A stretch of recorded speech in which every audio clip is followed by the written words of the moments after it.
Le département MEC du CERMEP est une plateforme de neuroimagerie qui utilise la magnétoencéphalographie pour étudier le cerveau. C'est une technique non invasive, sans danger chez l'homme.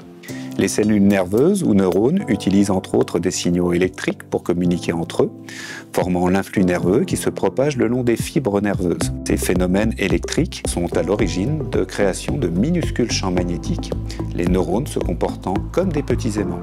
C'est justement cela que la magnétoencéphalographie permet d'enregistrer depuis la surface de la tête. Donc il faut un grand nombre de neurones, au moins 1 million, pour que l'activité magnétique du cerveau soit enregistrable à la surface de la tête.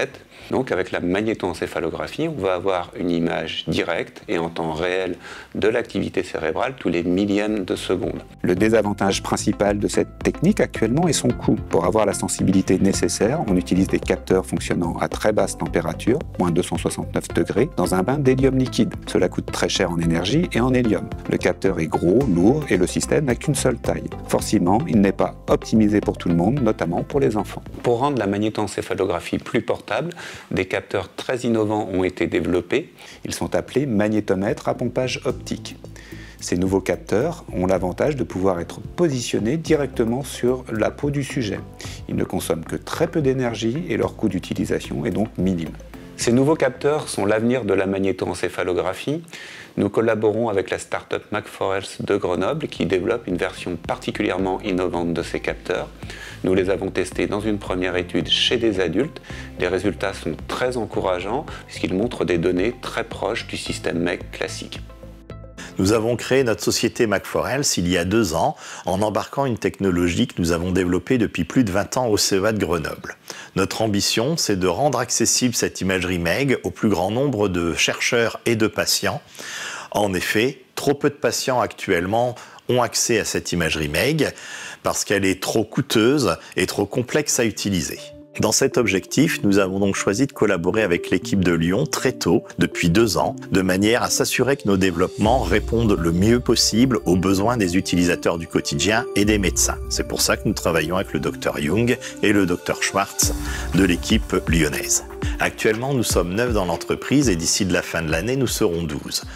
Nous nous apprêtons à vendre nos premiers équipements aux équipes de recherche dès la fin de cette année, parce que c'est au niveau de la recherche que se prépare la médecine de demain. En parallèle, nous préparons nos dossiers de certification clinique afin de pouvoir vendre notre équipement dans les hôpitaux pour un usage clinique au service des patients et des médecins. Nous utilisons la magnétoencéphalographie à l'hôpital neurologique dans le cadre d'un certain nombre de pathologies neurologiques.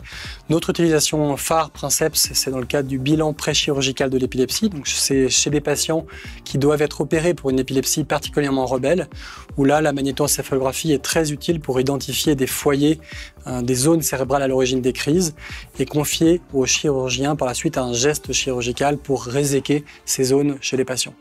Et donc la technique là est particulièrement performante pour d'identifier ces foyers et de façon non invasive, sans risque particulier pour le patient. Alors le futur médical pour l'utilisation de la magnétoencéphalographie, ce sera probablement avec l'utilisation des nouveaux capteurs de type magnétomètre à pompage optique qui vont nous permettre, on l'espère, de populariser largement la technique en utilisant des capteurs qu'on pourra poser directement sur la tête des patients sans dispositif expérimental trop lourd comme avec la MEG classique. Et donc ça nous permettra de l'utiliser de façon plus large, en particulier dans des populations plus difficiles, chez l'enfant par exemple. Et ça nous permettra là encore d'étudier différentes pathologies neurologiques comme l'épilepsie, mais aussi d'autres pathologies chez l'enfant autour du trouble du neurodéveloppement, dans le cadre des troubles attentionnels avec hyperactivité, ou même par exemple certaines formes d'autisme qu'on pourra étudier grâce à ces nouveaux capteurs.